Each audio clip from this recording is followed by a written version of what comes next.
Dadgummit, is this thing on? This ain't Voodoo Review. This must be Deacon Doug.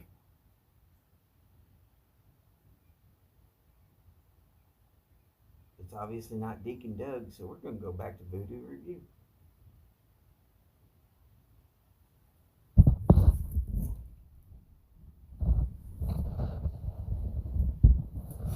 By the way, howdy y'all.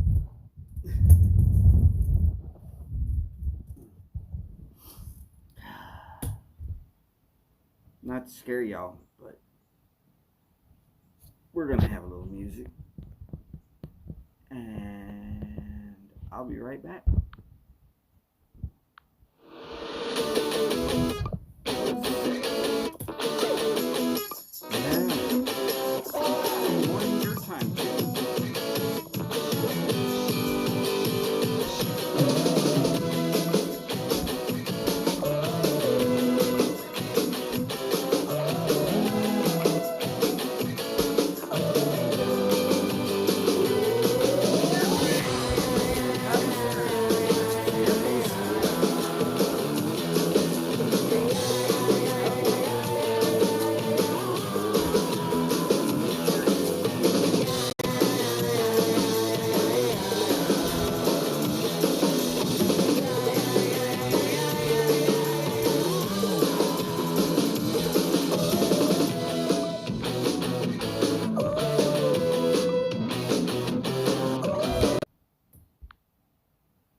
You know what? Hey, y'all are in here. Scrap the music. We don't need 2 more minutes of that. How is it going? Fauzi, howdy, sir. Jeez, y'all piled in here quick, too. I like it. I like it. I like it. Okay, so, gotta make sure I do this right.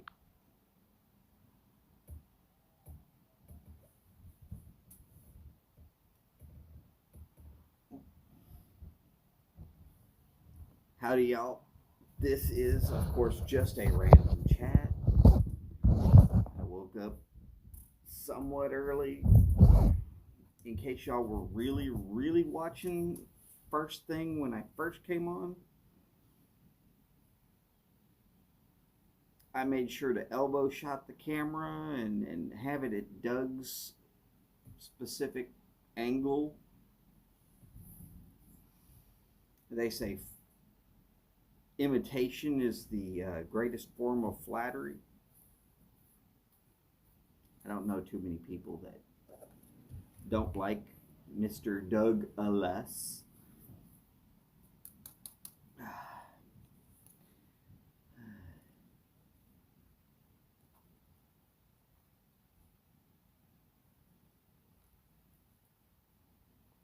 Fauzi's asleep even less than Boris? Really? There's somebody who sleeps less than Boris.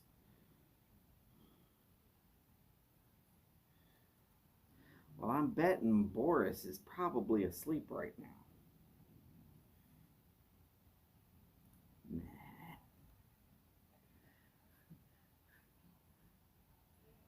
Nah.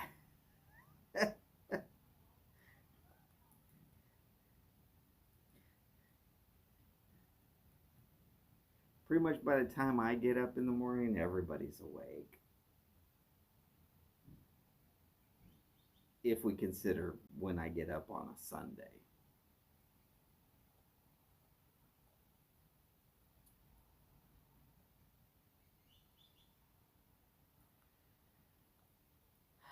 Okay, Fauzi, that is interesting. Because I love some Latakia. In fact, I've literally smoked straight Latakia. No blending, just actually straight Latakia. And I guess I need to go back and revisit Squadron Leader.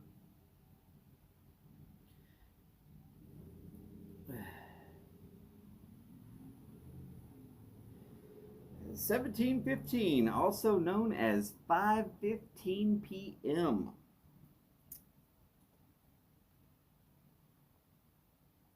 that would be the somewhere between Jordan and Qatar time zones. Um, by the way, Fauzi, is the stuff that's going on over there right now, is that more or less affecting you, or not affecting you at all?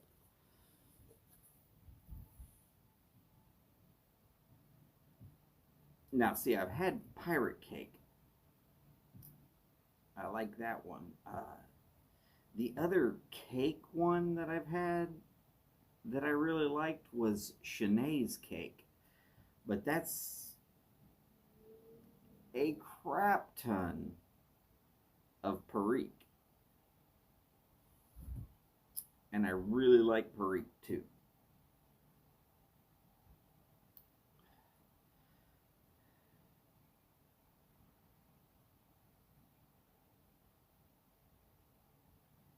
Okay, well, hopefully you and your family, extended and otherwise, are safe, and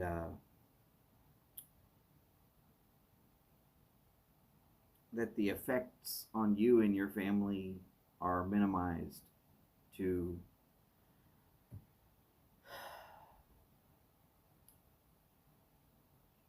just a scary situation that y'all lived through.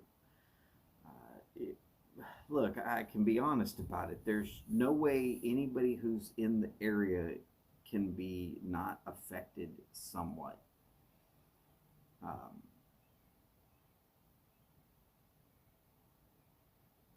there's the worry, the unknowns, the waiting for that bad phone call that you just know is going to happen that never seems to show up.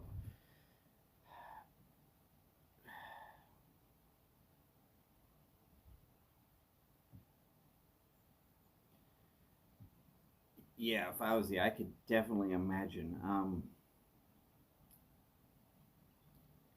War is probably the worst thing that mankind has created.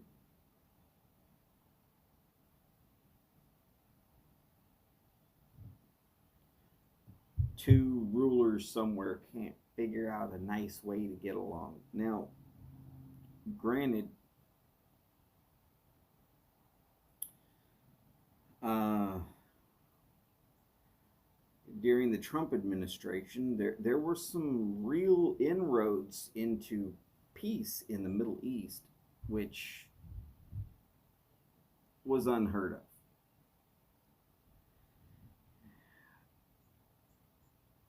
And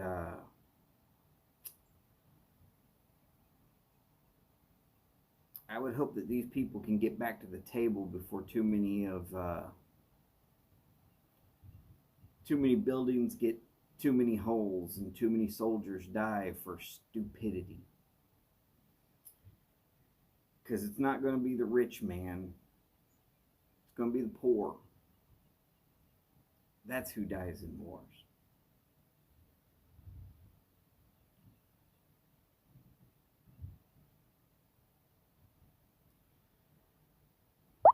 Just how it goes. Howdy, Odie. Sorry, I kind of went on a rant there.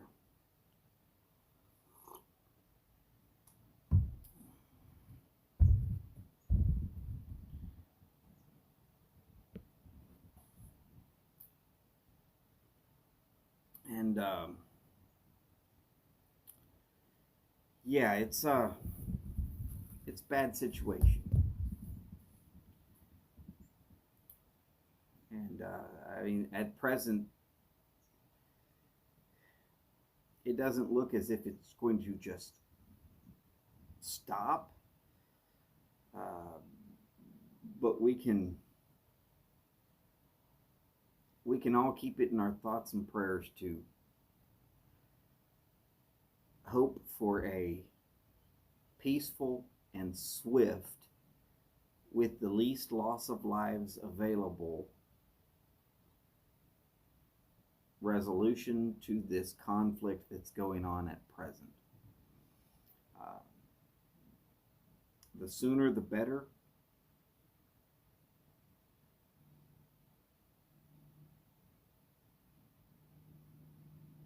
And best I can give it, it's not my war. I don't really have a say in the politics that go on in it. I'm not that guy anymore. I don't have that say. Now, I'm hoping that nobody gets crazy and drags the United States into it. Uh, I've got a son that would probably end up over there because, well, he's been back in the States for just under 6 months now, which means he's on that deployment list at this point. So yeah, every time I hear some sort of war going on anywhere in the known universe that I think my son might be sent to, I start paying attention. I don't want him over there. I want him home. I want to see grandbabies at some point. I don't want him over there losing his life for a purpose that I don't see how he could believe in. I mean, right now it's what? Israel and Hamas. And these two groups pretty much hate each other at all times of day for no reason other than, okay, I'm going to give the biblical reason, and you got to remember, you got to go back about 4,000 to 5,000 years, also known as about the same time was getting recorded.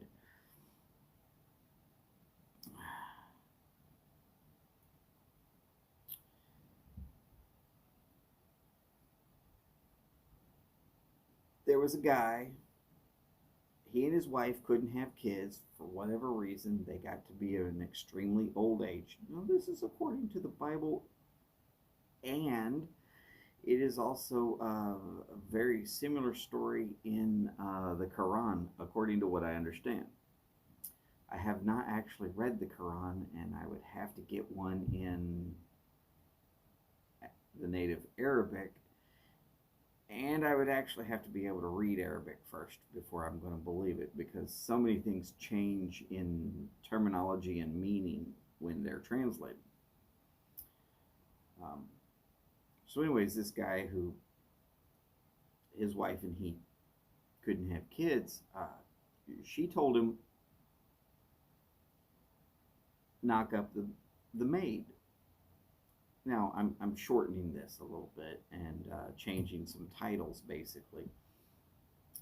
Maid, servant, whatever. So eventually he knocks up the maid, and they have a son.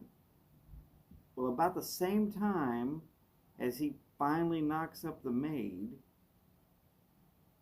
his actual wife finally ends up pregnant.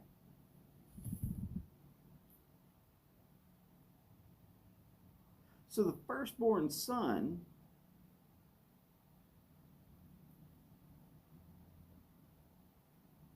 which back in those times, that meant you should have been the one getting all of the bounty and all the stuff.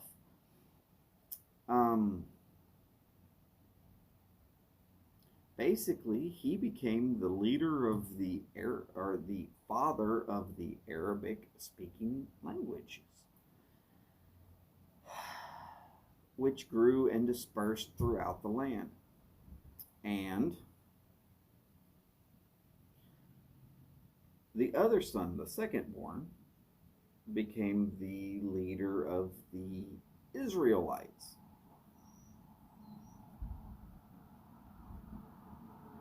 Or the father of the Israelites. And his progeny and seed spread throughout the land. And at that moment, where that divide happens, where the father of them both dies and gives all of his stuff to the second born, who was born in wedlock, but at no fault of the firstborn, who was born out of wedlock.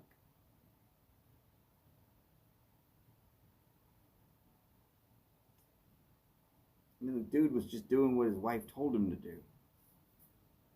So, yeah, it started with a sibling rivalry, and it has developed into one of the most brutal and bloody things that I've ever could have imagined. And I'm pretty sure. Now, if anybody wants to correct anything that I said on that brief synopsis of how the Arabic people and the Israel people or Jewish people became embroiled in some sort of a blood feud that's probably going to go on forever, y'all can make up any finalized story that you can get, but I've heard that it's in the Quran, and I know that it's in the Bible. Past that, you know what that tells me? That tells me I don't have any business talking something about that whole situation at all. That's the best I can tell you. Okay, so I'm supposed to be smoking, right? It's supposed to be a smoking chat. So anyways, prayers and thoughts back to Fauzi. Let's just keep him and his family in your thoughts.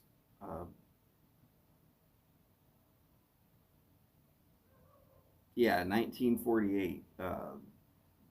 That was an interesting year that caused more conflict.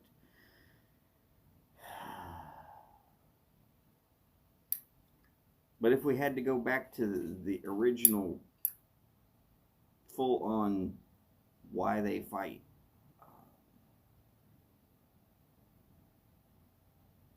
it's 4,000 to 5,000 years in the making. These two groups of people do not like themselves, and for some strange reason, somebody thought it would be a good idea to mash them all together in a small little pocket. Yeah, it was not good. By the way, Huva Ilta Boris. Because it probably is Ilta for you, but it is not Ilta for me. It is Ilta Pavaya.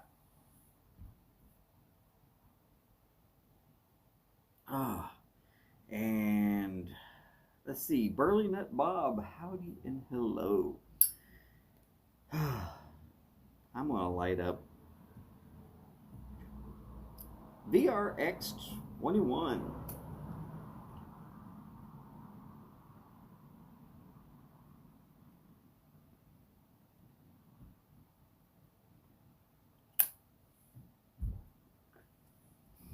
So yesterday, I was smoking some Solani.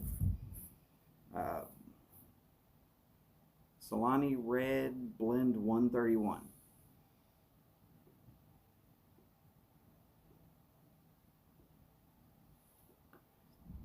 Now, before I go much farther with that statement, I liked it. But, and there's a weird but here, because a lot of people might not understand this. I do not find that it is an all-day smoke. What I mean by all-day smoke is by the third bowl, which I'm telling you, Flat Cap Piper sent me a practically bushel basket of tobacco. But by the third smoke of this Solani, I got to the bottom of the bowl and I was like, I can't do another bowl. And if I'm looking for an all-day smoke, okay, that is 4 to 5 bowls minimum. That is my criteria for an all-day smoke. If you cannot, if you're just like, I can't go any farther with this, I can't handle it, there's something about it that's just, my brain is saying no more, then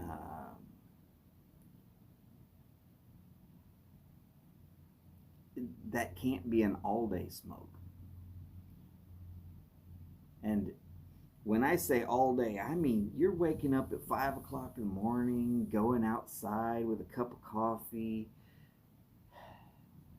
having that first bowl. The world is just coming online. There's the birds are just barely up. That quiet before the world really gets awake.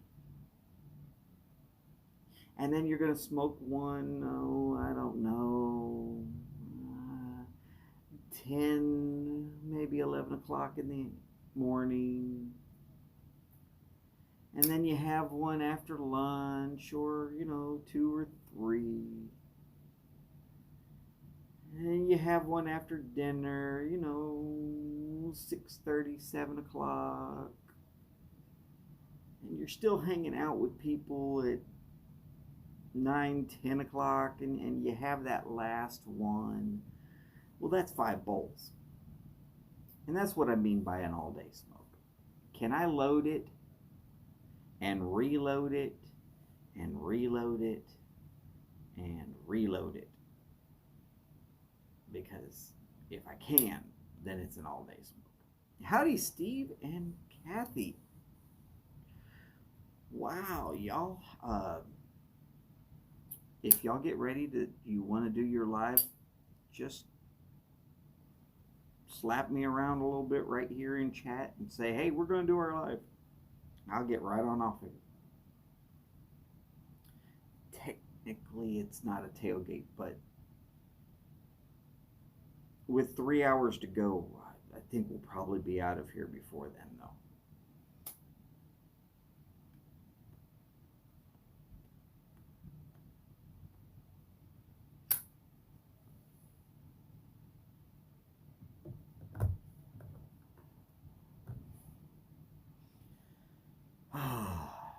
So today it's Sutliff Revelation.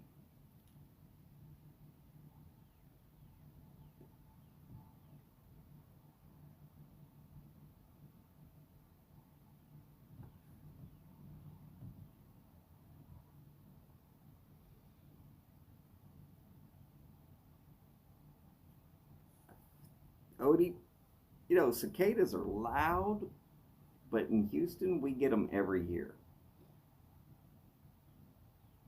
It's like every, 7 years or every 21 years that they come in real strong in other parts of the world.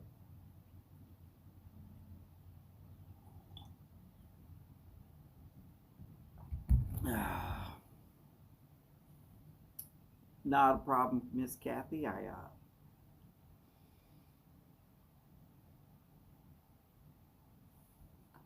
Cool guy, how you doing today?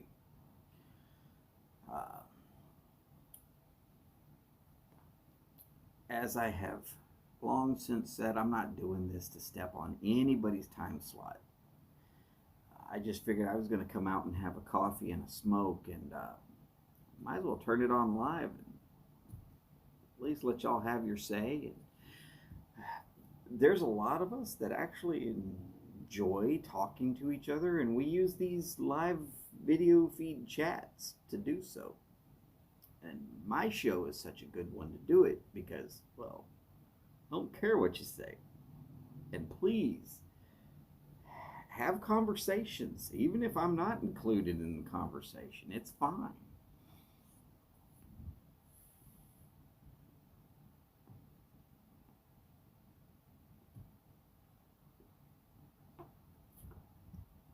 Giant swarms of cicadas. Well, we get them every year. Uh,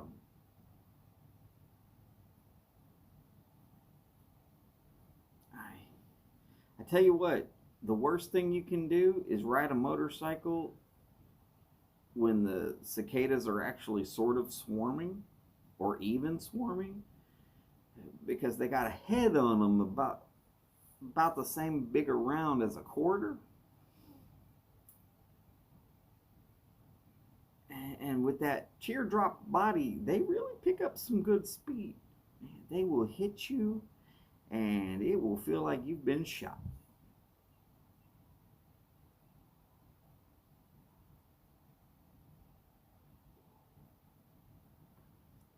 Everett Young, going with the Lane HGL. Very nice.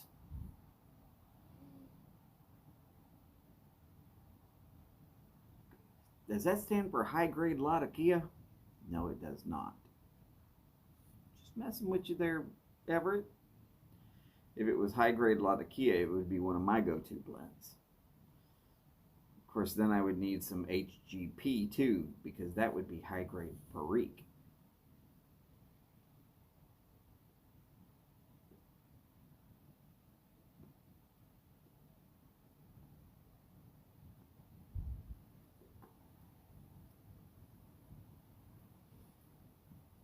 So I'm going to tell y'all a secret. It's not a big secret. I thought about doing something like this on every pipe I made. And then I made this one and I decided, no, that's not going to happen.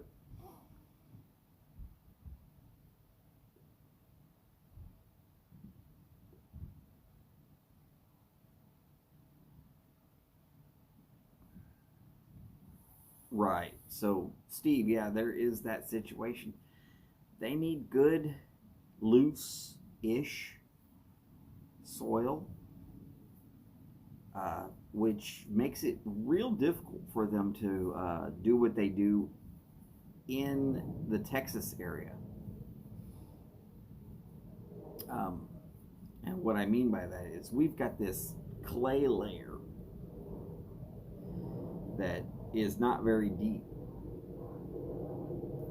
and for them to actually get in, lay their eggs, get out, and have a whole brood of them,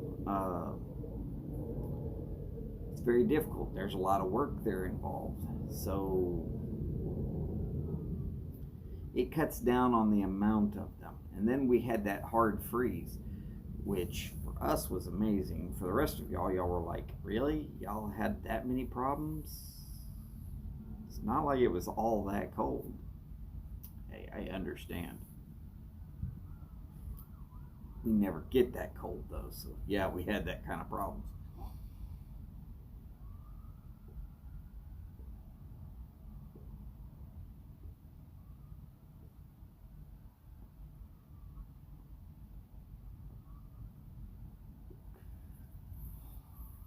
All right, Everett, I see what you're saying. Sir Walter Riley has been getting smacked around by you the last couple of days, but you got a pouch filled with HGL and then Star of the East Flake at Night. Very nice.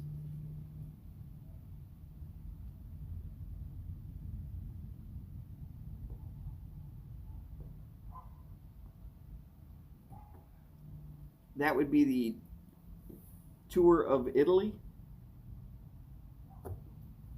I believe that's where we're at right now, right, Boris?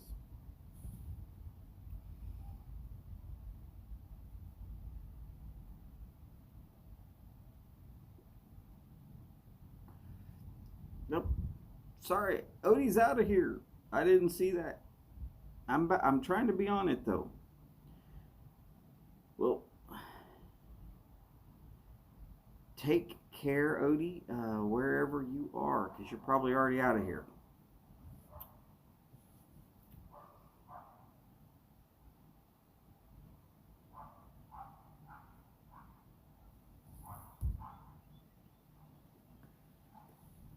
So, how are we all doing today? Hopefully, everybody is well, fine. Uh,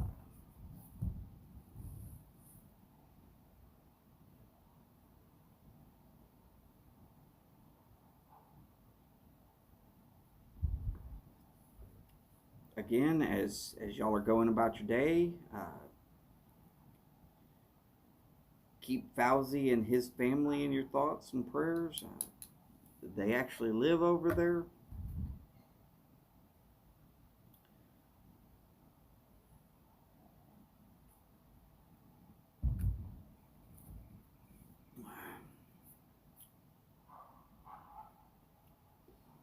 Let's be honest. We know Fauzi. He seems like an all right guy. Never heard anybody say a bad word about the man. So,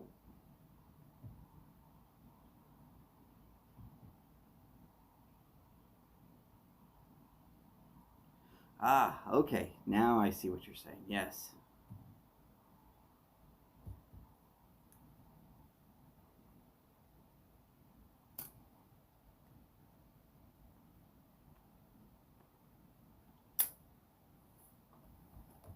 Yeah.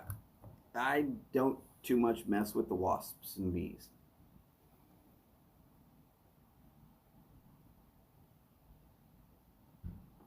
But in this part of Texas, we actually have the killer bees. And I guess now, somewhere here in America, we have murder hornets.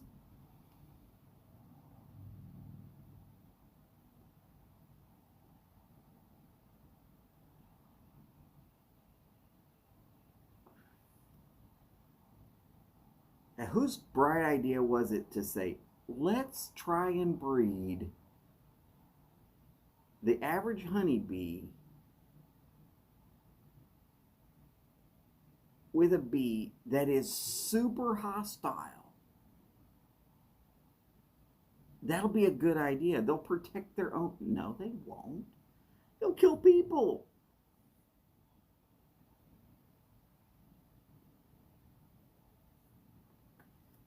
Jose, good question. Not as of at present. It's been this kind of funny, drizzly type of thing here the last couple of days, and where I where I work is basically right here, and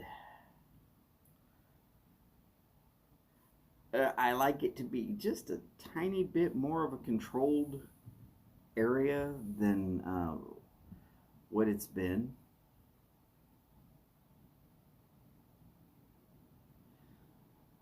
Well, it's not raining. Not raining. As you can see, that little bit of cloud cover, and y'all gotta remember, I'm also 60 miles away from Cool Guy. Cool Guy's up in the woodlands. I'm down in Clear Lake area. That little bit of cloud cover, it came through and it dropped off just a spitting of some misting type of a drizzle. Not enough that I'm scared, but I'm sitting over here looking at the bricks and seeing a couple of spots here and there. It's not going to affect me, but I'm just not wanting to really throw the pipe out here and get to working on it and then having to drag it in. And part of it is the files. Trying to keep your files clean and free of rust. It's kind of an issue in high humidity places. But I am pretty certain, being that I've looked at the forecast, I'll probably get that finished out sometime this week.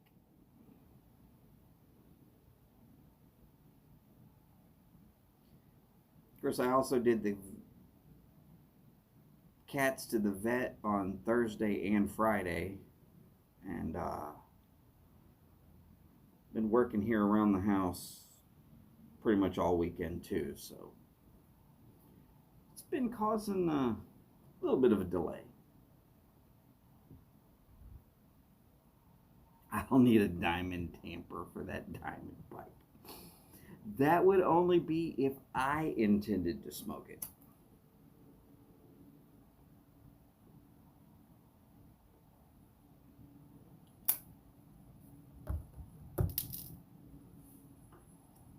I thought about figuring out which one of the four horsemen shows up as the diamond.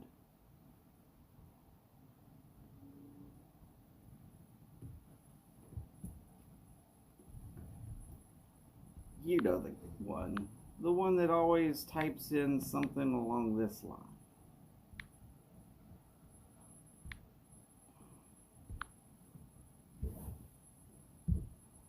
You'll see it in Chad's chat.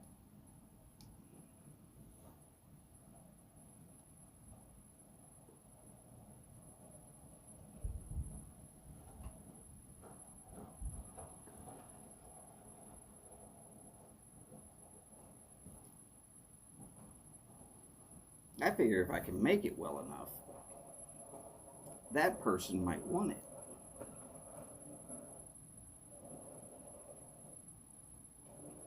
Of course, it's also very possible that they might not want it at all.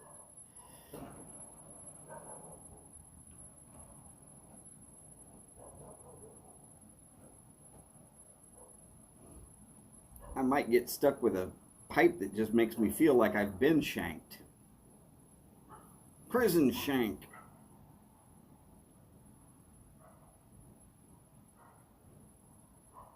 I'll live if I do.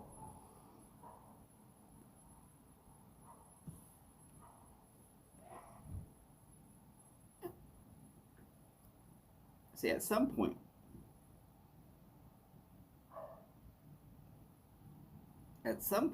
I've got to figure out a way to. Radar is showing a big storm in Houston right now. Well, it feels very wet here.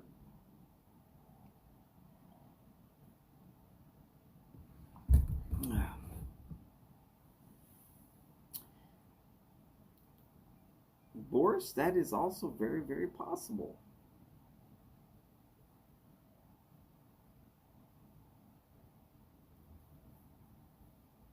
Just a square piece block of wood, no big deal. Good morning, Ben Greenman. No crickets today. Unless they get them delivered directly to the house.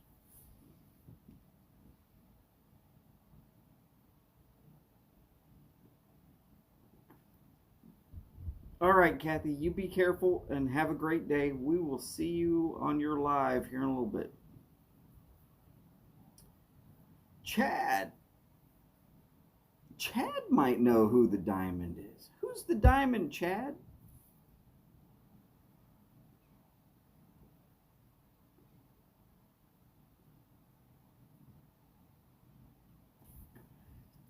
By the way, howdy and hello.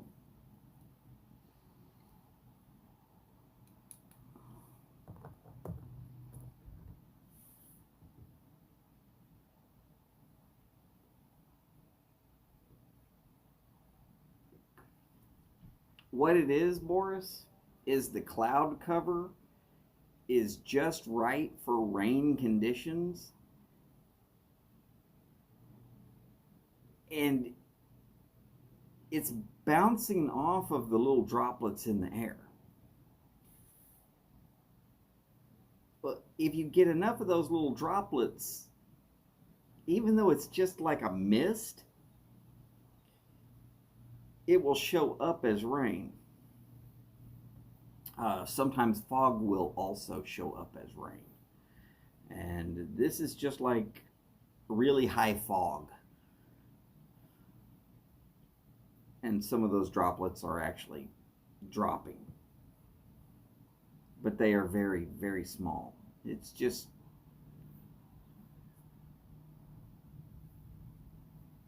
it's a tad moist. Burley Nut Bob, you be safe and have a blessed day also. We'll see you soon. Well, sooner or later, hopefully. Scott at the 16th day. Howdy, sir. How are you today?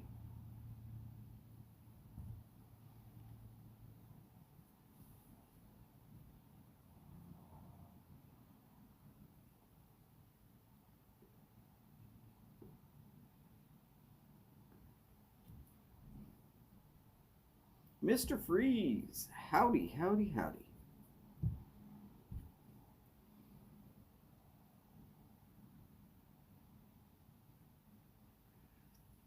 I see that Chad is going to be in lurker status and keeping the identity of the diamond a secret.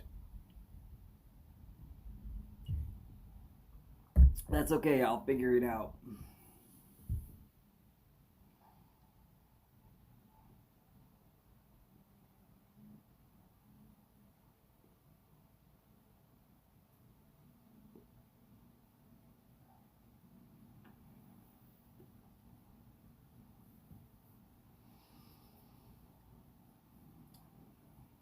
Funny Odie. Everett, Sutliff Revelation, I like it. But I like it in the same way that I like Balkan blends. Now, there are two blends on the American market. I'm not sure about the rest of the world, but that are claiming to be matches of what Albert Einstein tended to smoke. And I'm going to say of those two, there is one by C&D and there is one by Sutliff. I probably won't get the C&D one again. Now, y'all can take that statement for what it is, which is just my personal statement. But I thought the flavor was better on the Sutliff one. Oh, I know, Sutliff, it's so cheap, it's so inexpensive, it can't be good. Really? Because there's a lot of people out there that source their stuff out of Sutliff.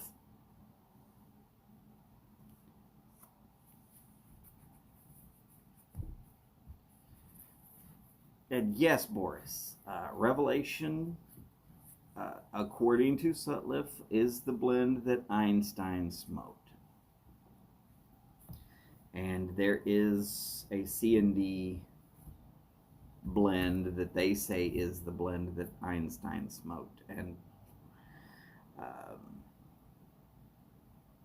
according to some things that I've read, and I can't tell you the exact sources because there was several and many.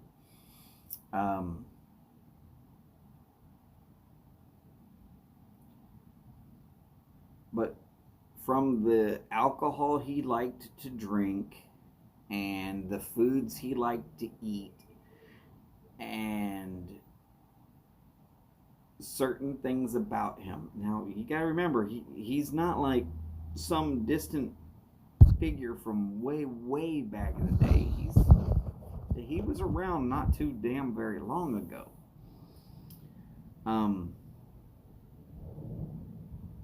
And I've got to tell you, a lot of what he ate and drank, I've had and really enjoyed. And I got to think that probabilities are his taste buds were pretty close to mine. And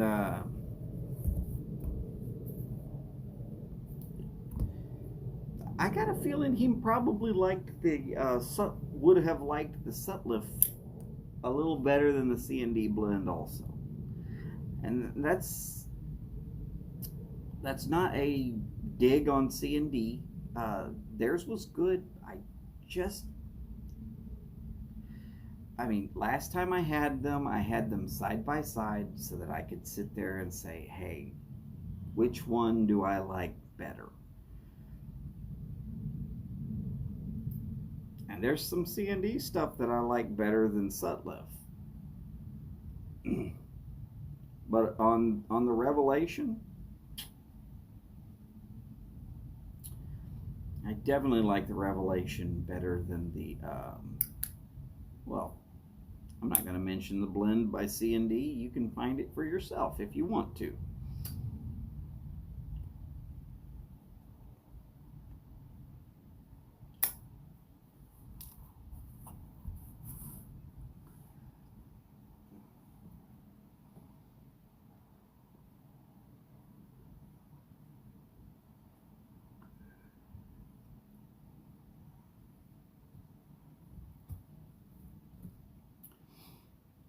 Oh yeah. See, now there's some Sutliff blends that are out there that people have been really, really raving about.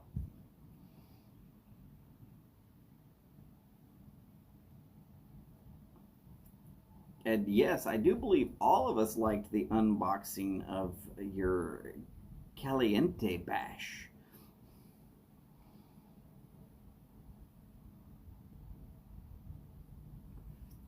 Scott has it correct at Epiphany.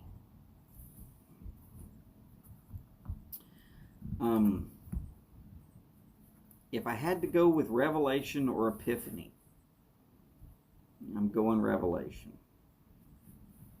Just hits my taste buds better.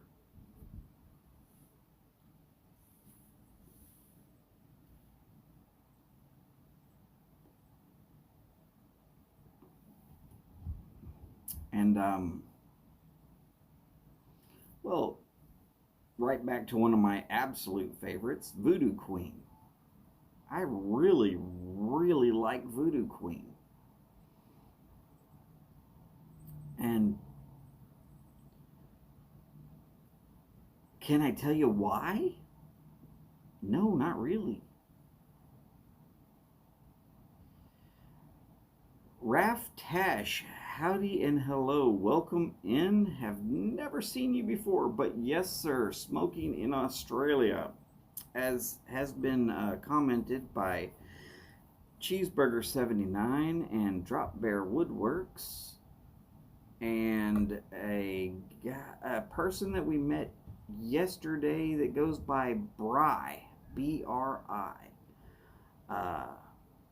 Yes, Australia is very expensive, extremely expensive, and they won't let you grow your own either, which is even worse.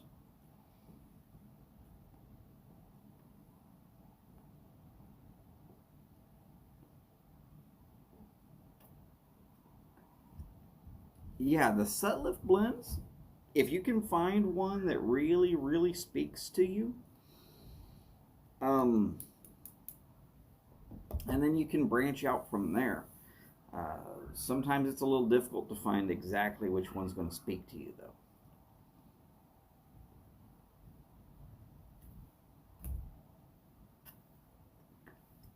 I got lucky. I knew that I liked Latakia and Perique.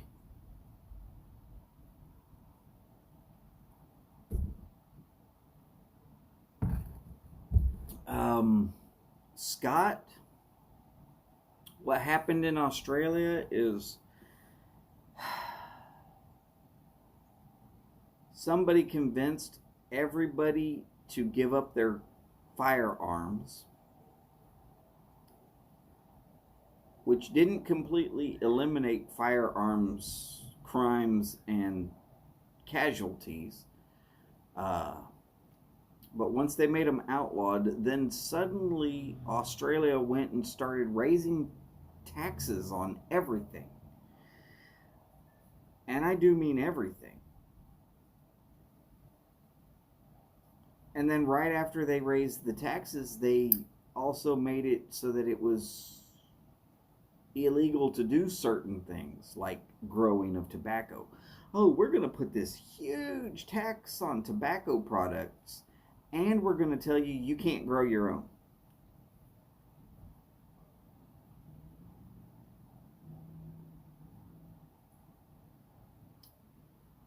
Okay. So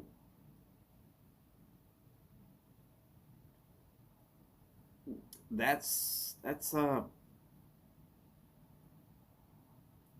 what happened in Australia. And why did I mention the thing about the guns first? You know what an armed population does to their government if they have firearms and their government decides to say, fuck you, citizens, we're going to tax the fuck out of you? Yeah. The citizens band together and shoot politicians until they decide to get it straight.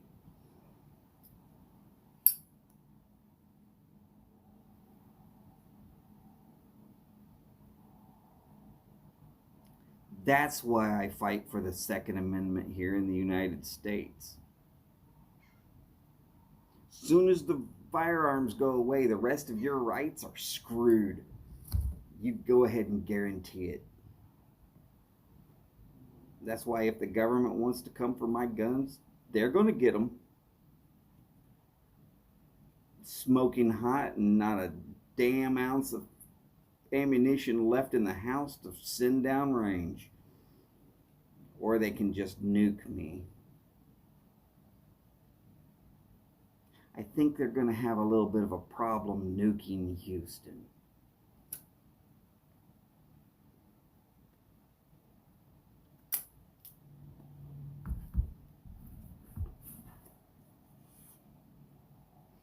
And yes, Mr. Freeze, I actually did luck out and found Voodoo Queen very early on.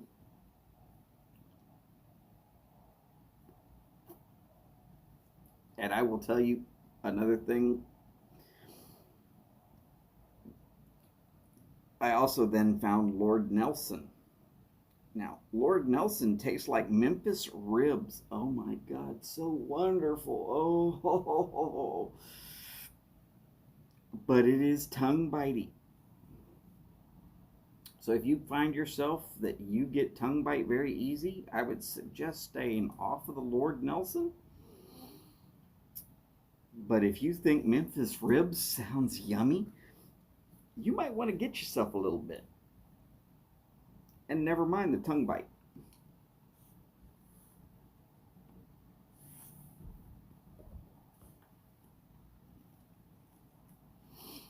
Yeah, Scott, not surprising that one followed the other at all.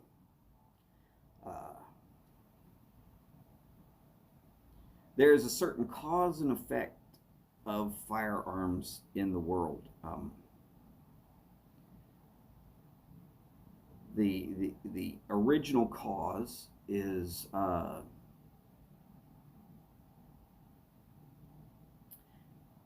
politicians like to say we're doing it for the kids. Go ask I believe it was Scotland when they gave up their firearms rights. It was because somebody went into a school, shot the school to hell, and all the politicians came out and said, we're doing it for the kids, and the people gave away that right. And there's been some things going downhill ever since.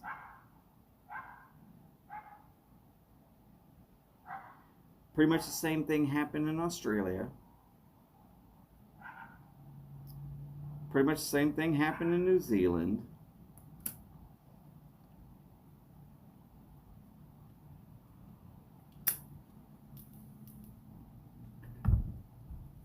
Oh, hey, you know what? Pretty much the same thing happened in Nazi-controlled Germany. We saw how well that turned out.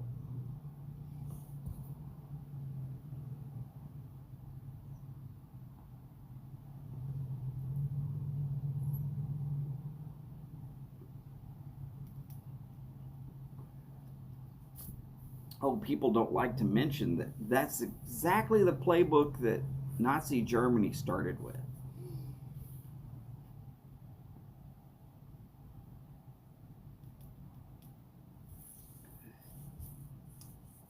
Cool guy, you're right. Government firepower is much bigger. But eventually they got to get out of the tanks and planes. They got to be able to eat.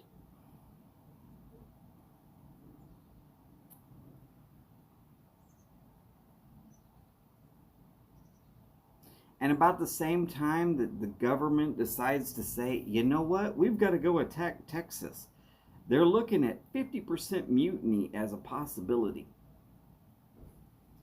Because that's what's going on with the United States military. About 50% of them are from Texas. You can't send these kids who are in the military home to go kill mom. That's not going to work. Not unless their mom was a real, well, and there are some.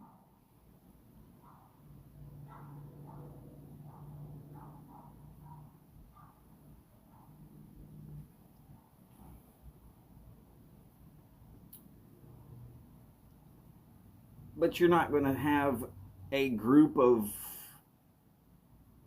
or a unit of the Army, Navy, Air Force, or Marines that's all from Nebraska and then send them to Nebraska to go shoot average citizens who are just exercising their Second Amendment rights.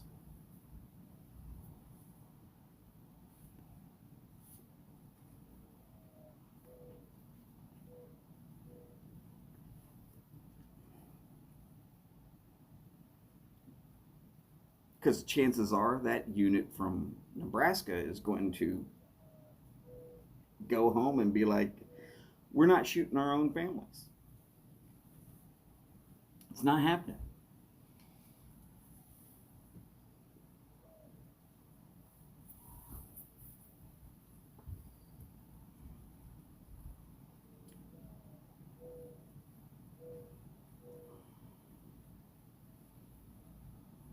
Oh, and for anybody who wants to tell me that the Second Amendment only applies to muskets, one, you did not research the puckle gun, nor did you research the invention of semi-automatic firearms. They were around during the Revolutionary War. They were just expensive, hard to make, extremely difficult to reproduce,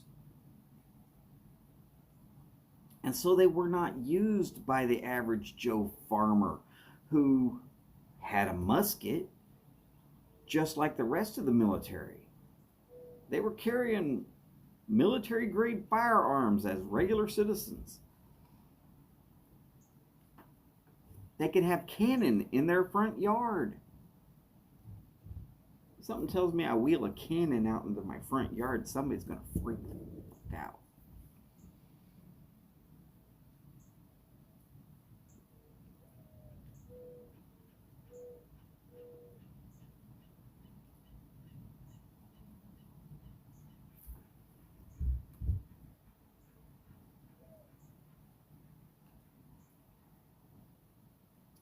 Just is what it is. And then right beside that statement, I am going to remind you right now, if you really want to talk to me about it only being muskets, I will need your retort to my statement pinned on parchment with quill and ink and sent via horseback rider But you better hope that Hank or that Mr. Hopkins is your writer, because I expect that reply within 2 weeks of this exact moment. And if it's not Mr. Hopkins riding Hidalgo, it probably does not have time to get here.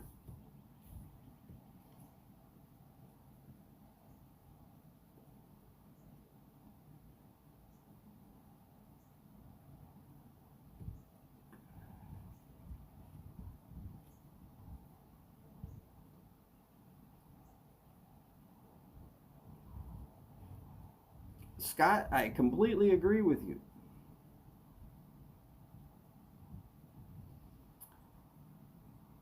If they don't have any citizens with firearms, they can get away with anything they want to. And nobody's going to be around to stop them. If that means they want to eliminate your freedom of speech or rights of religion, they absolutely could just walk in and do it. But with that Second Amendment sitting there, there's not a chance in hell they want to do something like that. Because somebody is going to say, it was in here to keep you from being a tyrant, and it's time to take care of it. People, average people like myself. Oh, and by the way, when I was in the Army, I swore an oath to defend the Constitution.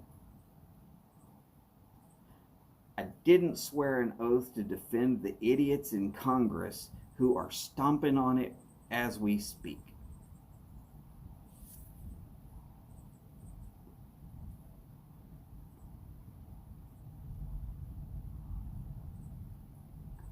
Ben, I agree with you. Yeah, let me put that cannon in the front yard. Yeah, y'all just come on down the street till you see the cannon. If the fuse is lit, you might want to duck.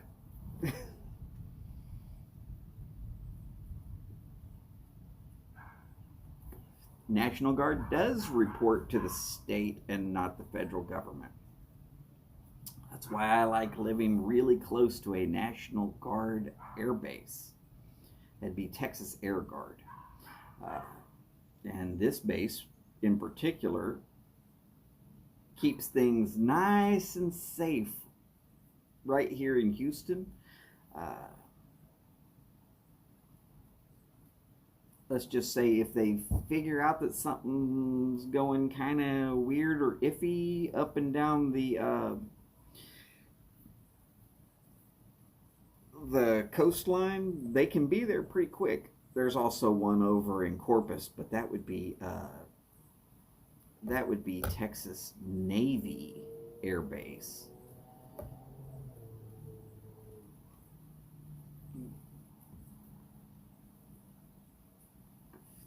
And yes, Phil is an amazing carver, and I definitely have liked everything he's been carving. It's crazy. Nick Gura, I know nothing, but you know nothing has asked me to say happy birthday to Nick Gura. And I'm hoping I'm saying Nick Gura's name correctly. So please, sir, have yourself a happy birthday. For you know nothing, that's right at about the 1 hour 4-minute time, and that way, in case you're looking for it specifically to show him later. And thank you, sir. Appreciate you showing up.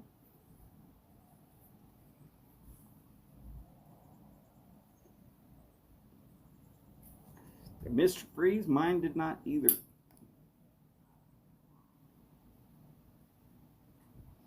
Yes, Patches. His, also known as Mike, his canes are fantastic.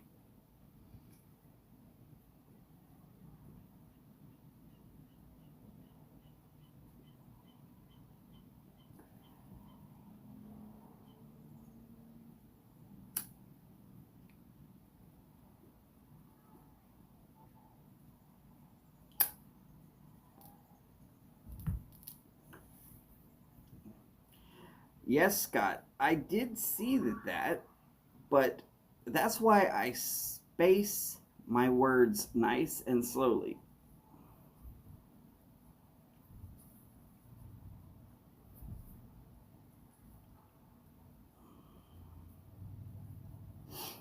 Oh, and anybody who knows me knows there's no damn way in hell that he's going to be saying, that guy's racist. Bring it.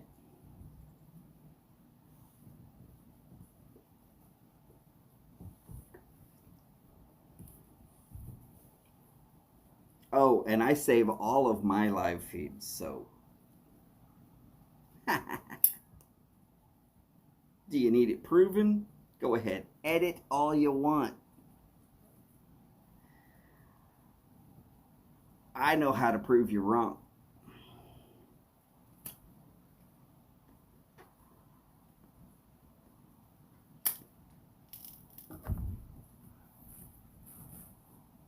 In fact, I was raised by a Navy dad, and then I went Army. I grew up believing that everybody was blue, and then I started believing that everybody was green.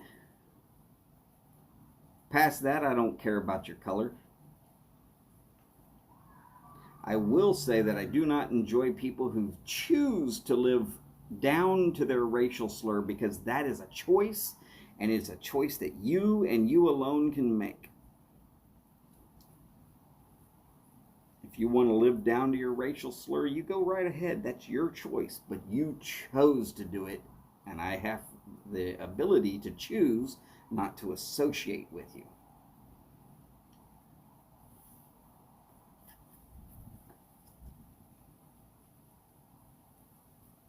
Every race has a racial slur of some sort. I choose to live and associate with people who live above that slur.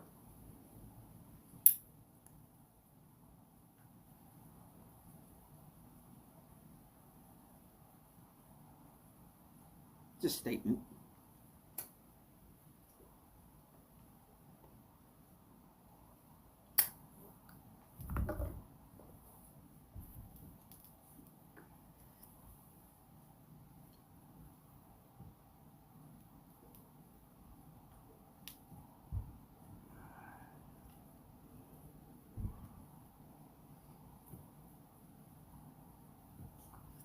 So let's just make sure everybody gets back in for 5:30 Eastern time.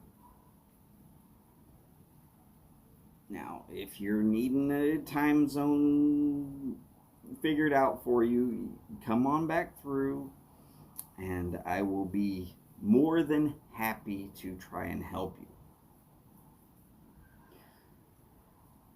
But 5:30 Eastern time zone is when Jose will be smoking his Philip Rivera pipe live on his channel.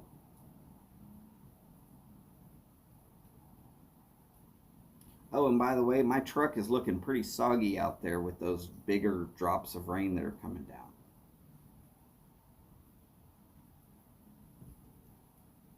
If you listen real close, you'll be able to hear it.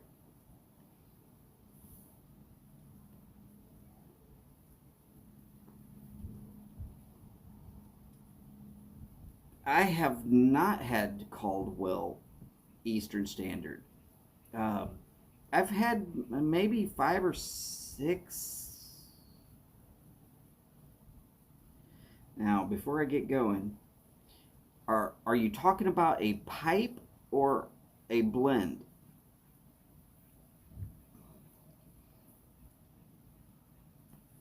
Howdy, James Stumbo. Howdy and hello, sir. Glad you could make it in today.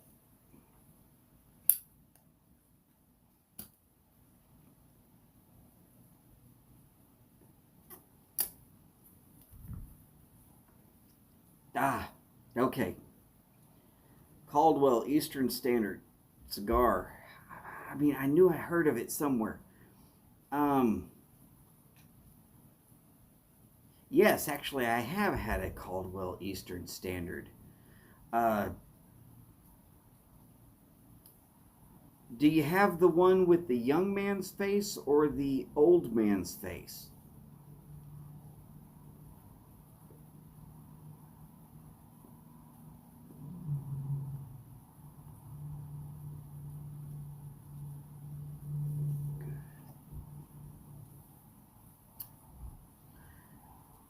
Afternoon? Is it afternoon there in Georgia already? It's not afternoon. Come on, Martin, you're crazy.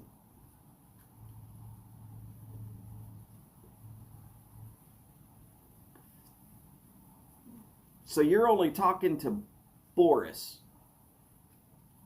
Seems like the rest of us are on this side, except for there was one guy in here earlier that from Australia, and Fauzi, who was in here earlier, he would be sometime in the afternoon at present.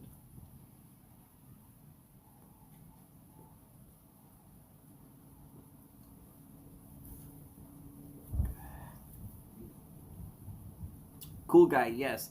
Eastern Standard. Okay, so you have all three types of the old man. Okay, I was not fond of the young man face. Uh, I thought it lacked something, and I don't know why they decided to change faces. The portrait that they put on the Eastern Standard, the one I liked best looked like Rasputin.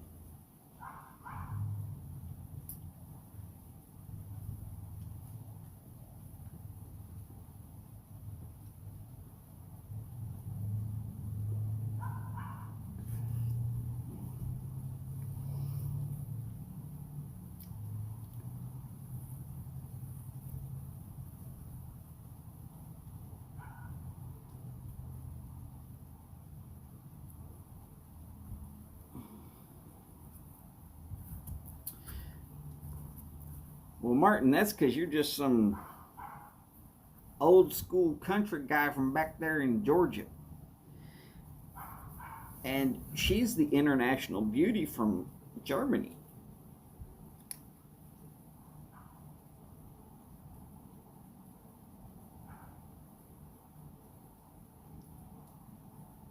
Sorry, Martin.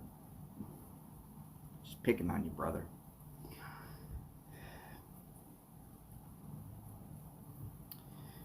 After we spent that last bourbon filled night, I feel like we've got a connection. Okay, maybe not. James, it is great to hear that you are feeling good today, sir. Hopefully, that will continue throughout the week.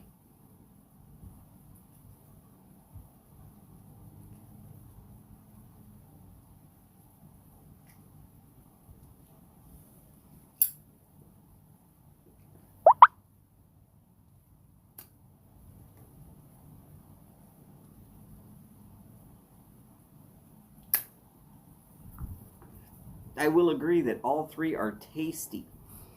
Um, I never really said that any of them were bad. I said, but the one that I liked the best was the Rasputin looking face,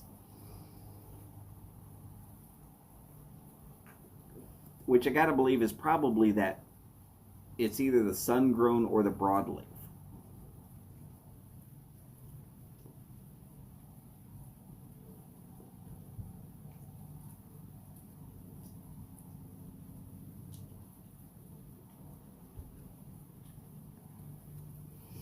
Now, for anybody who's not paying attention in the last couple of years, while I've been doing this, um, if you have cigar questions at all, throw them at me. I actually worked in a cigar shop. I know a little bit. I will tell you that I've also been able to, on my own, sell almost $10,000 in a month.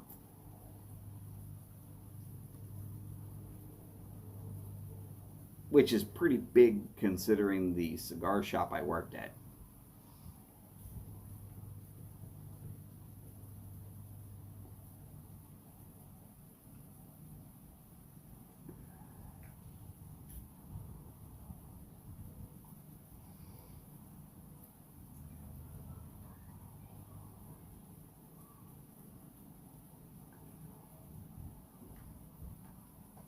Ben Greenman, the Caldwell lineup is actually fantastic. Um, if you haven't had anything but the Funfetti, uh, their cake lineup is nice. Uh, you also got to remember, Caldwell was part of the All Out Kings, and I'm not going to tell you who else was part of the All Out Kings, but those were fantastic. Now, some of them are a little bit more expensive, but what was it? Cracker Crumbs. Cracker Crumbs were good.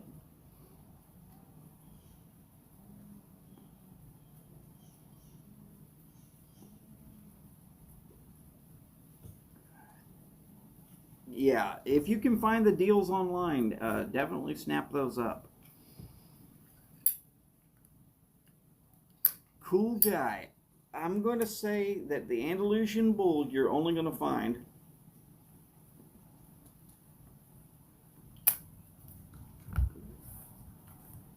by going to collectors and paying what the collectors want.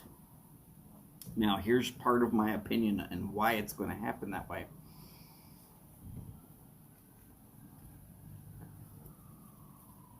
The Andalusian Bull was actually phenomenal.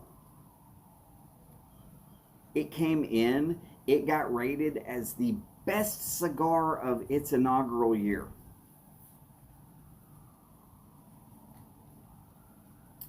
And in my opinion, it actually was.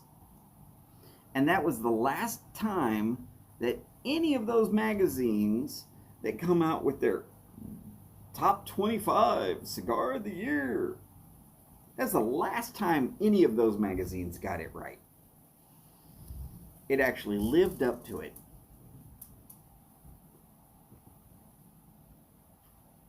Steve, yes, I'm still here, brother. Not a problem. I got just a tiny bit of coffee left in the cup, and there's still a little tobacco down in the pipe. Okay, there's no more coffee left in the cup, but there's still tobacco left in the pipe. And it's a bit of a sprinkle here on the south side of Houston, so I can't really go out and do any yard work.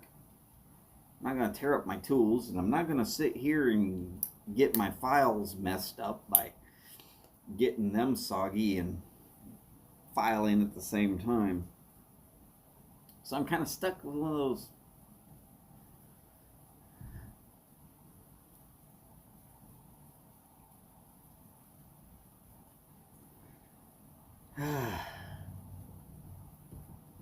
just a horrible day to be working outside, but it's a great day for a pipe, nice and cool.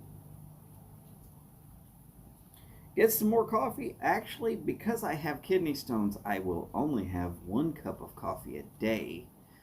On a rare occasion, when I do have 2, I dose it heavily with some stuff to try and make sure that it doesn't form kidney stones. But that stuff tastes so awful that I don't really much care for it.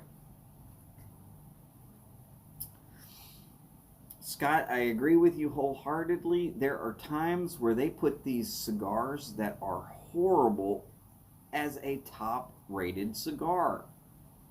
One of my favorite ones, and I'm going to tell you all the truth on this one.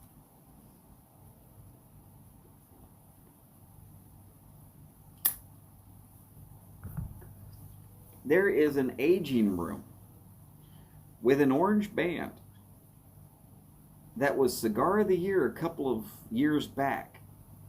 All right, real quick before it gets off here. Coffee and McBaron Navy Flake on the balcony. Oh, 63 degrees and sunny. Sounds awesome, Boris. I wish you nothing but the best, and you know that.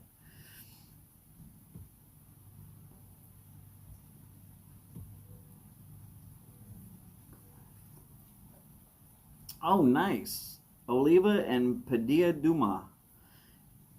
And yes, that's how to say that last part. Duma. Just like the author that does the Monte Cristos. Okay, where to look for cigar deals? All over the place, Ben. More tobacco rain. Get more tobacco. Rain sucks. Well, I would, but I'm pretty certain that Steve and Kathy will be on. All right. Dingus, howdy, sir, also known as James.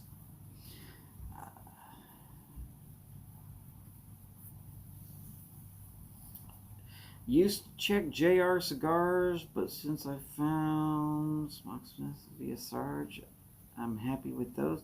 Not a problem. You want a really good cigar that you can only get at JR Cigars? Look for the Jamon. Jamon.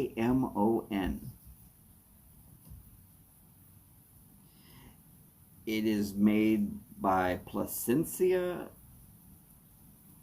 and those are fantastic. They are the same size and shape as the Feral Flying Pig.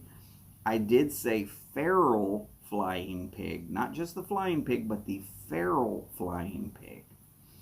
And they do not have the oil which artificially darkens the Drew Estates lineup.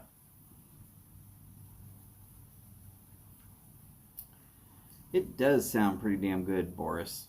Gotta say that.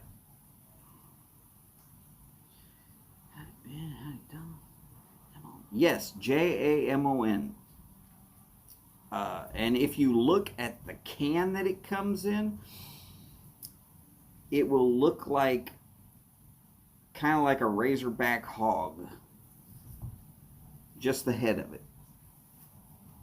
It's an artistic render.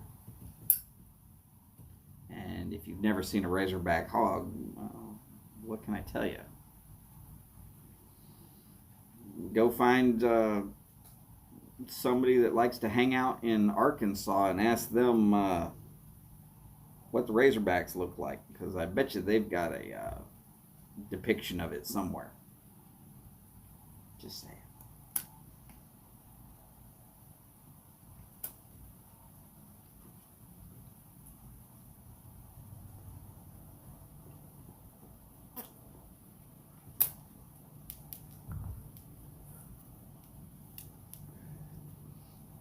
Yes, it is the Spanish word for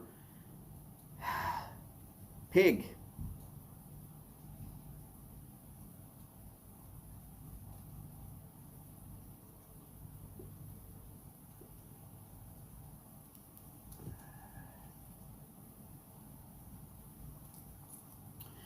Boris, I know that you were probably sweating like crazy, but you're out there in like a t-shirt and a wife beater and flip-flops, and I'm telling you right now, there is nothing better than coming out of the cold and being able to put the light clothes on and saying, ah.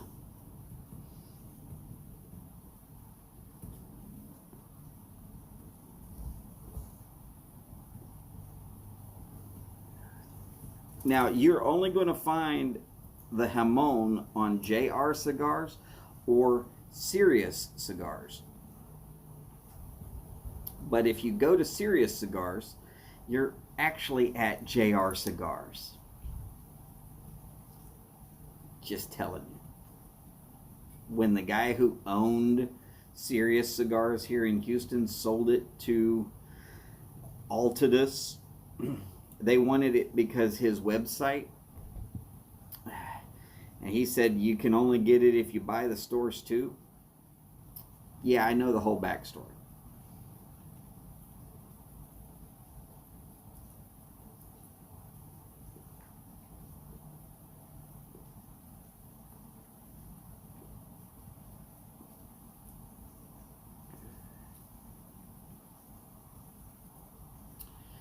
Howdy, Mr. Sirigliano. Happy Sunday to you too. By the way, congratulations on that 1,000 subs. And I really liked your show. Cadence was awesome, smooth. Just it kept rolling. And I am the biggest stater of this. When you go live, you will not believe how fast an hour goes. Because it seems like you've just barely finished saying hello. You said 20 things barely, and suddenly it's time to say adios. And you're just like, oh my God, I can't believe it.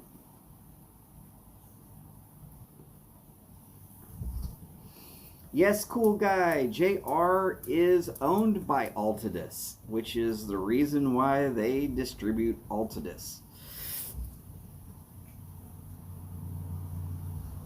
That was the first website they used.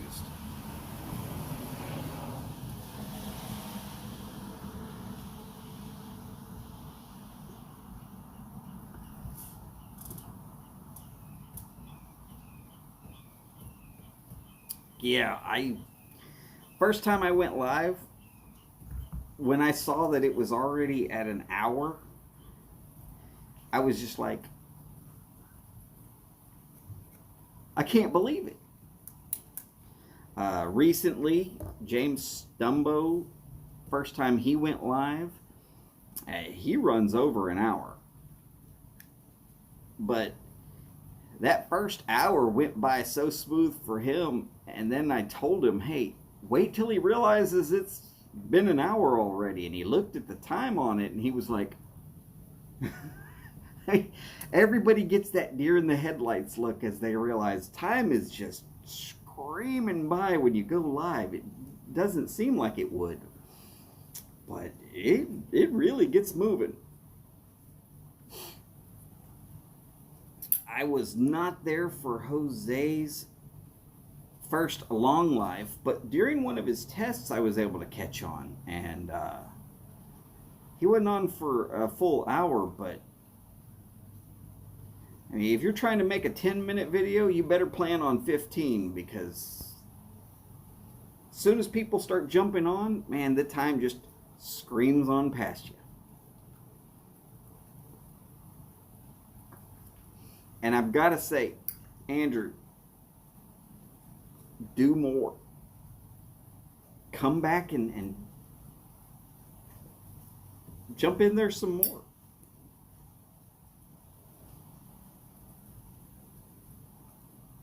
I mean, if Saturday is your sweet spot,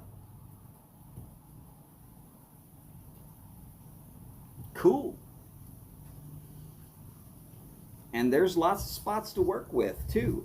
Mondays and Tuesdays are renowned for being surprisingly empty.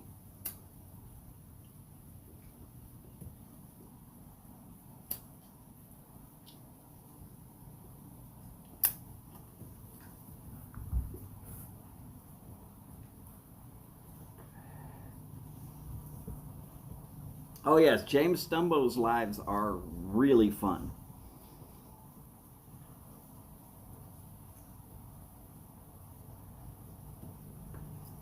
And Steve, I definitely enjoy your lives. They are a lot of fun also. For anybody who hadn't been following along,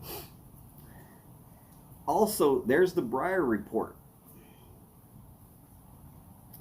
Emails to Phil, which is editor at Briar Report, can get you on a list that gets mailed out to a lot of people, where you just basically have to pick a time and say, hey, I'm going to be doing a live.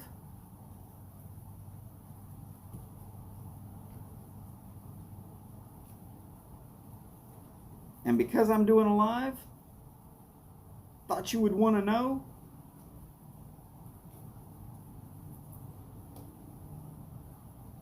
He puts it into a big calendar that he mails out to people. A couple thousand people read this. Now, no, not all of them are going to join in on your lives, but supposedly I've got 18 in here.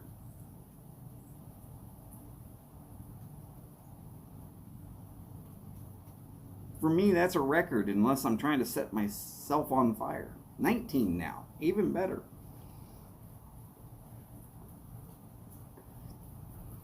But people see that I'm out there on Thursday night and Friday. Well, technically for me, it's afternoon on Friday.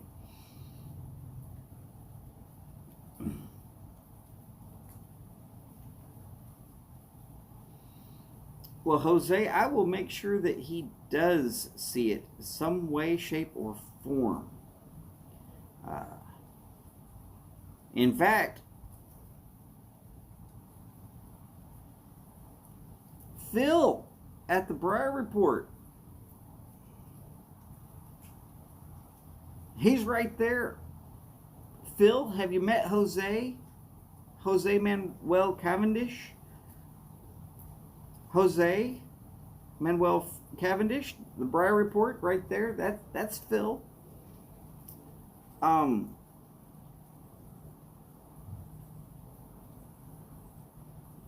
Jose does a Sunday show at 17:30 Eastern Time.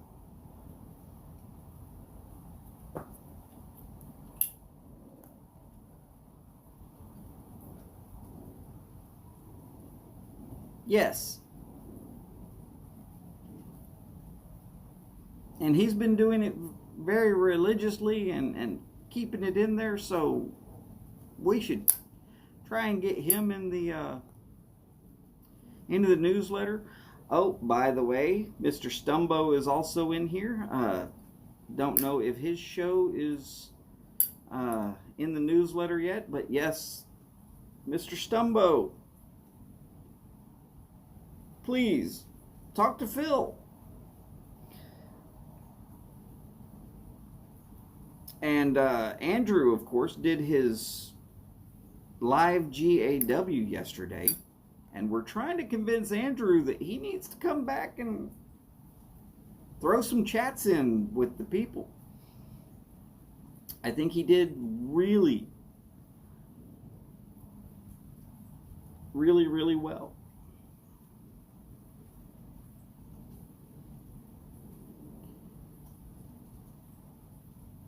Okay, so Phil, yes, Jose has just confirmed it as being 17:30 Eastern Time.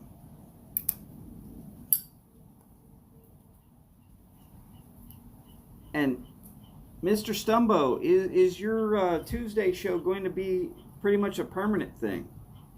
I believe it's Tuesday. It's Tuesday, right? I'm pretty sure it's Tuesday.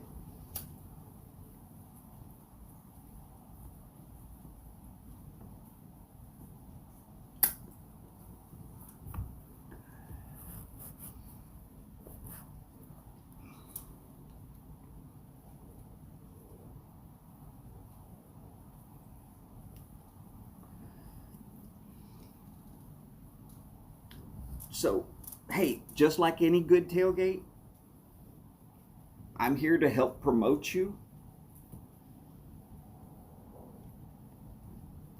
We will always want to try and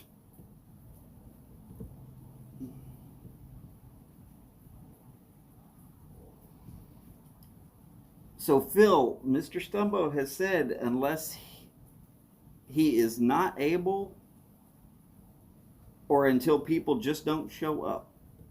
And I highly doubt people are going to just stop showing up.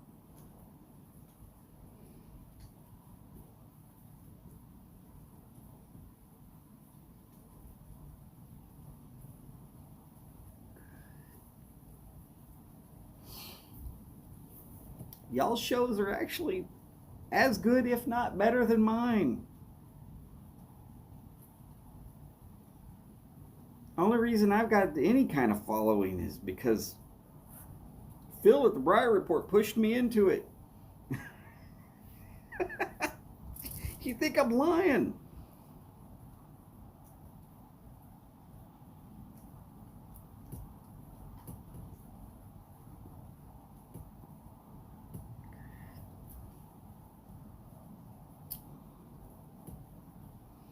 So, yes,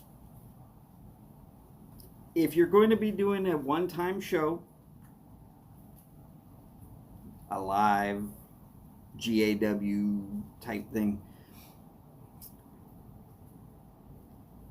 email Phil at Briar Report. Let him know that you're going to be doing it. The earlier you let him know, the easier it is for him to get it in on the calendar. The calendar gets mailed out on a weekly basis. Hey, these are the shows that are going to be happening. So helpful. Plus, you get a copy of the Briar Report newsletter if you're on the newsletter list. I believe that you can sign up for that at briarreport.org. For those who haven't signed up for that, y'all are missing out on some great content.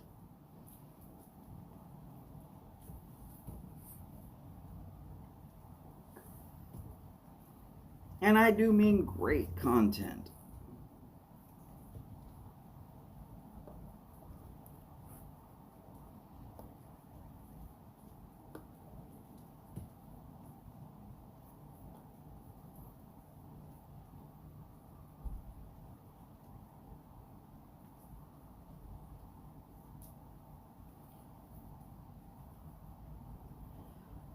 Are you the Brats and Burgers tailgate or the barbecue and wings? Actually, that would be brats, not brats. Quite honestly, if it's meat and it needs cooked, I'm that kind of a tailgate.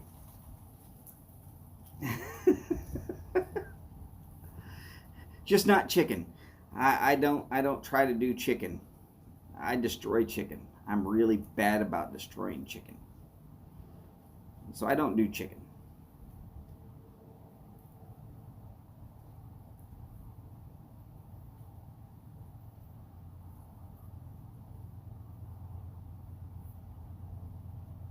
James, I understand that completely.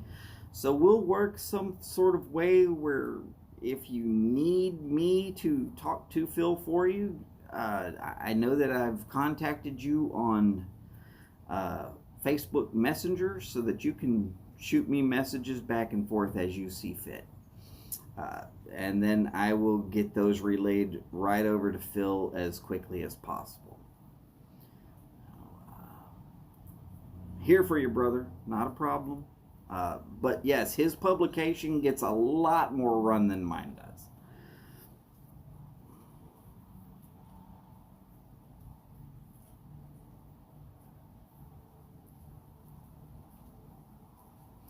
Steve, I'm not sure anybody's quite as crazy as I am, but it's good to know that my crazy matches your crazy enough that we can hang. I don't like all the seriousness. Scott, I'm bad about ruining chicken. I'm just really horrible about ruining chicken. Don't worry about the gifts there, James. I understand. I don't want to take advantage of your kindness. But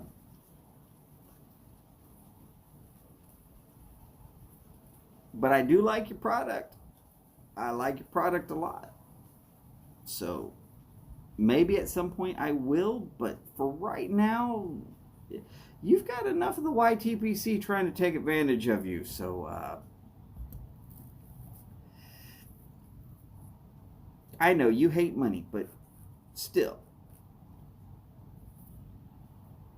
not everybody does. Cool guy.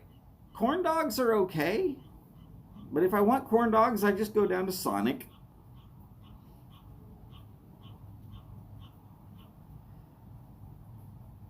I never said they aren't good enough for me. Oh no, they're plenty good enough for me. I just feel like I'm taking advantage of you, and I hate feeling like I'm taking advantage of you at all.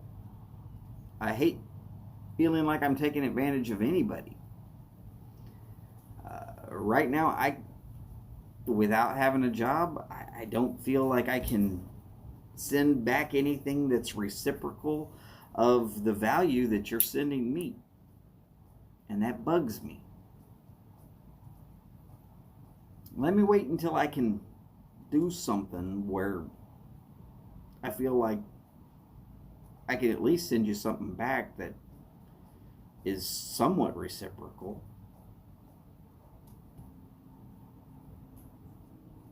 Jose's on at Sunday, 17:30 Eastern Time.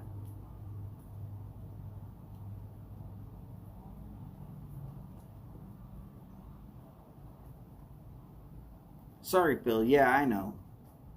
I get into these run-on sentences.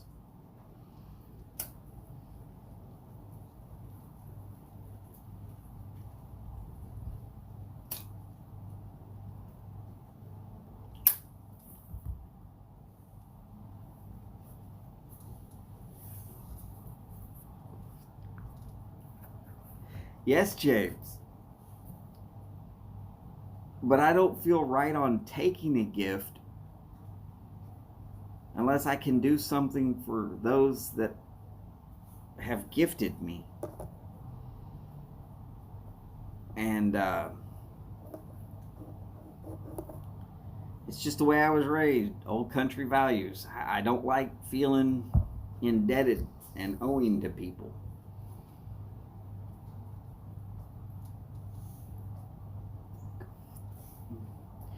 Well, let's see, 17:30 Eastern Time. We're going to go back to 14:30, which would be 2:30 in the afternoon today.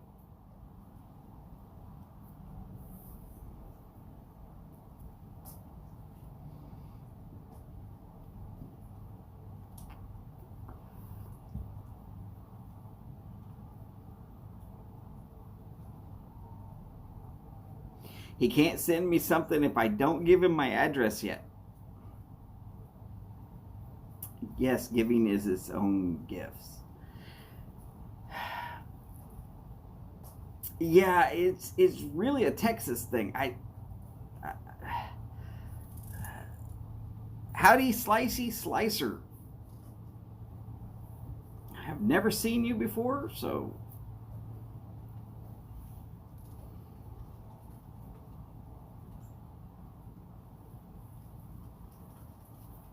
thanks for coming in and hanging out.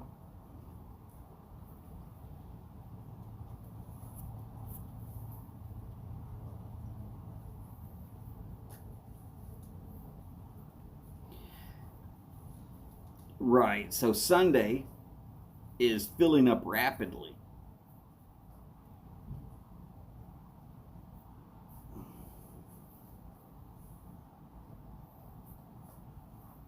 All right, Scott, you have a good hike with your dog.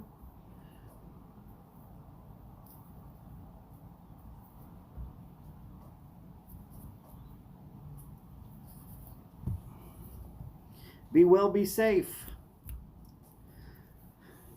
Don't let any crazy cats come after your dog. Me?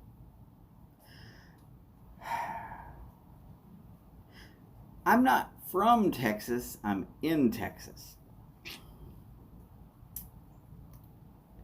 Technically, it's my adopted state.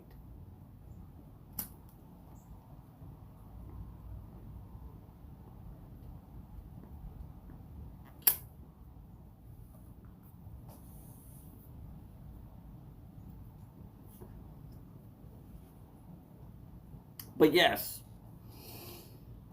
we do kind of mean that thing about don't mess with Texas.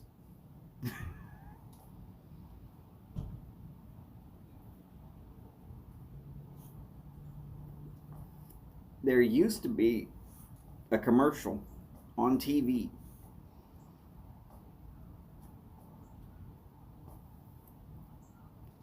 from a company in San Antonio.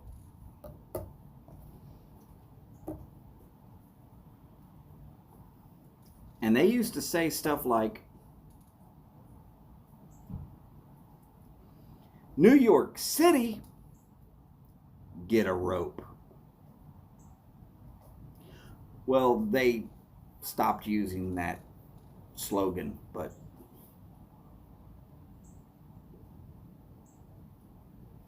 it was pretty good for us Texans. We turned it into one hell of a good salsa brand.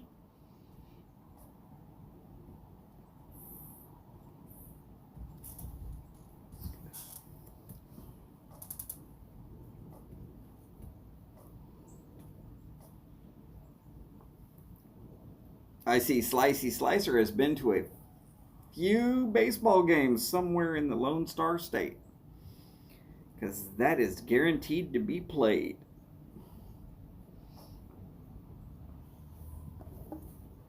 I am basically Texas raised. I will say that I do not remember much time before I came to Texas, and I've been away from it a few times, but I keep coming back.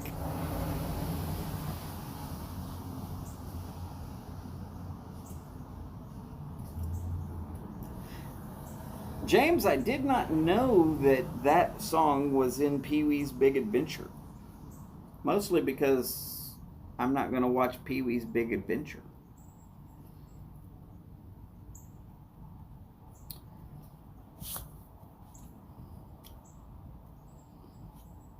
And I don't remember what his last name is, but his first name was Paul. And I've also heard that sitting in front of him at the movie theater is dangerous.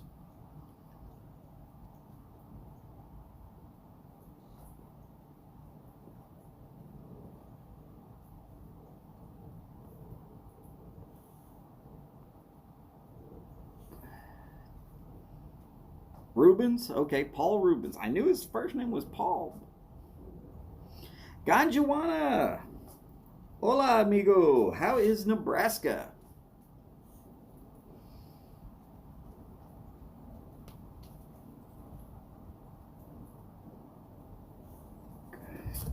Oh no, I think if anything gets around to popcorn, that's Terrell Owens, right? Or is Terrell Owens more about that's my quarterback?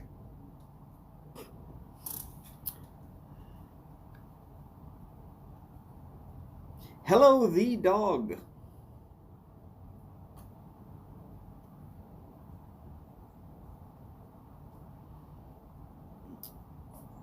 In case anybody's wondering why I said the dog, it's because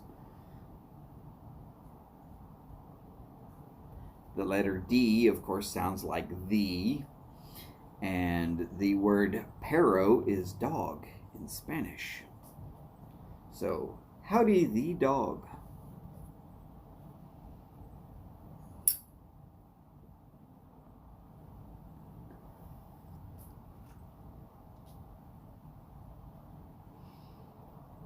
Yeah, sort of rich history.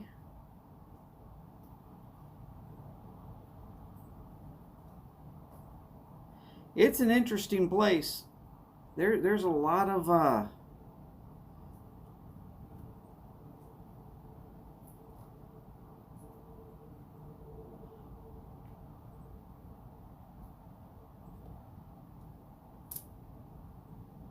I'm not even sure how to say that word.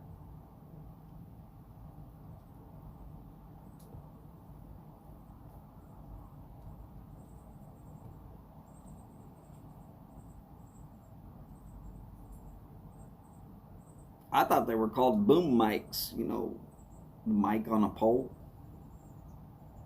Sometimes they're popular in Texas.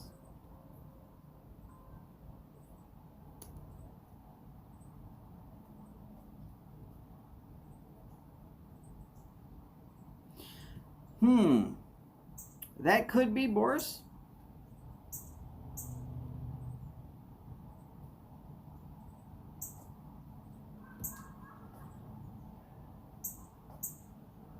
I've earned myself a subscriber. How did I earn myself a subscriber? I don't know. That puts me up to 200. Holy cow.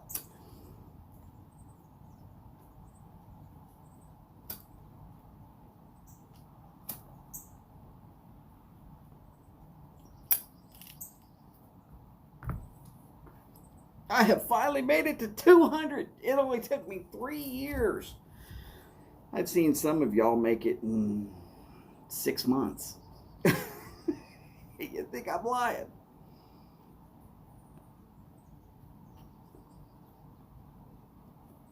I've seen some channels actually start and get to 200 easily inside of 6 months without any super special craziness. One of those is my friend Jose Cavendish.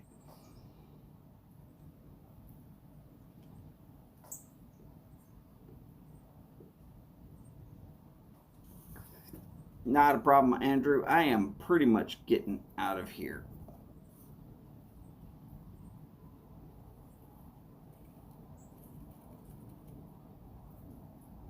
Mostly because this is not staying lit very well anymore. We're gonna try to dust a little bit of the chaff off the top real quick and see if I can't get it lit.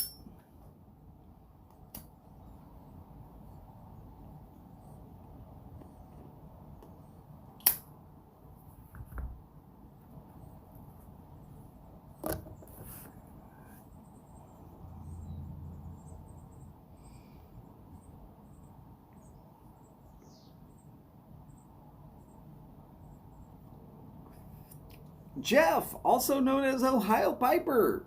Howdy, sir.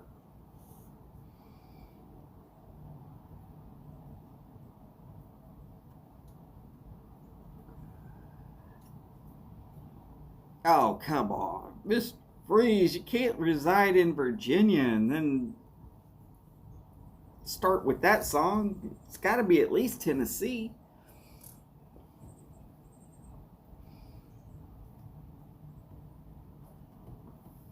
Cool guy. It's been raining here off and on. Maybe the radar wasn't lying. I refuse to give any comment to the Crayola line. Some of the things I've done in my life, I'm lucky that I'm allowed to draw with anything more than a Crayola. I've done some stupid things in my time. I probably should have ended up with coloring books for life. But I've lived through them somehow.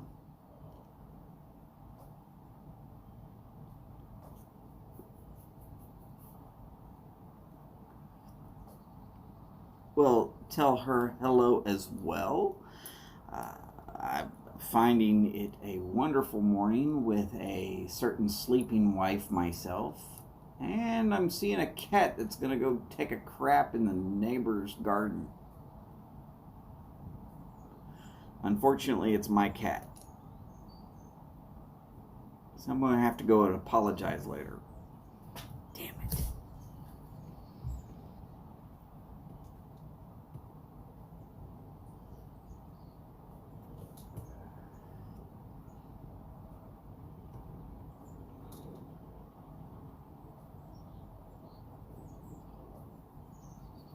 Wait, people don't know who Doug is?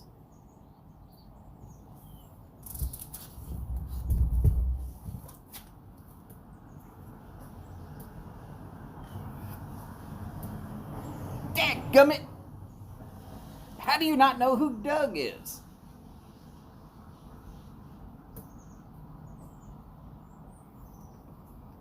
The divine Miss Lee is going to have to hear about this.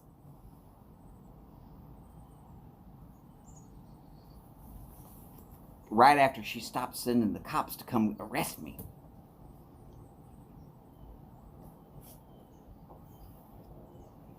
It's probably because of my biker association from when I was 10.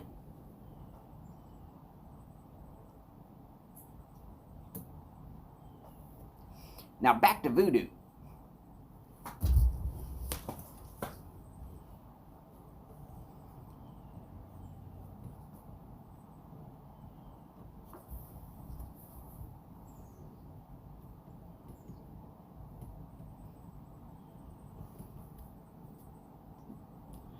Do you know who Doug is now?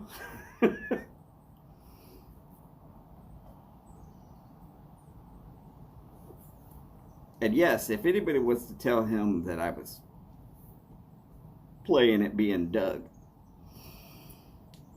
that is at right around 154. Let's call it 153 on this particular chat.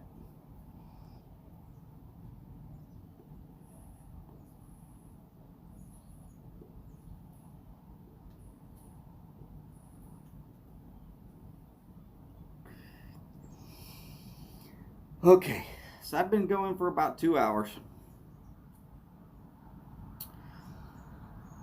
I'm out of coffee. I'm starting to get thirsty. The pipe's been a little cantankerous today. So I'll be ending it at the two hour mark.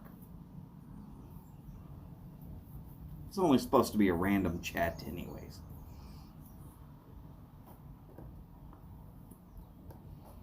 I've had some wonderful folks come in. There's been 1 or 2 trolls that tried to say some things or get me to say some things. Ha ha, it didn't work. But first of all, y'all remember, take care of yourselves and each other as best you can. We're such a small community. We can and will do better. And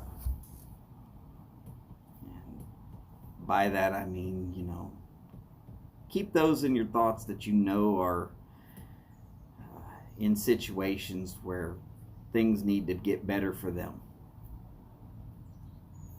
There's a lot of us out there that fit into that category.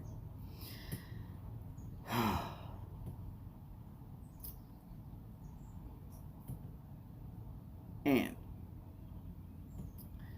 I'd like to remind y'all that here in just a little bit, Steve and Kathy will be going live.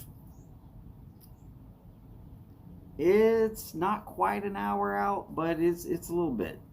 So come back, hang out with them.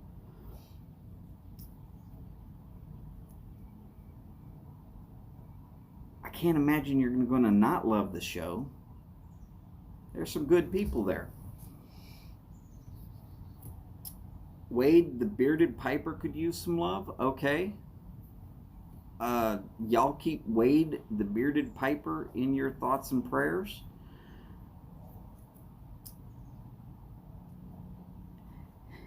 And remember, as always, long lives, big bowls, and long ashes.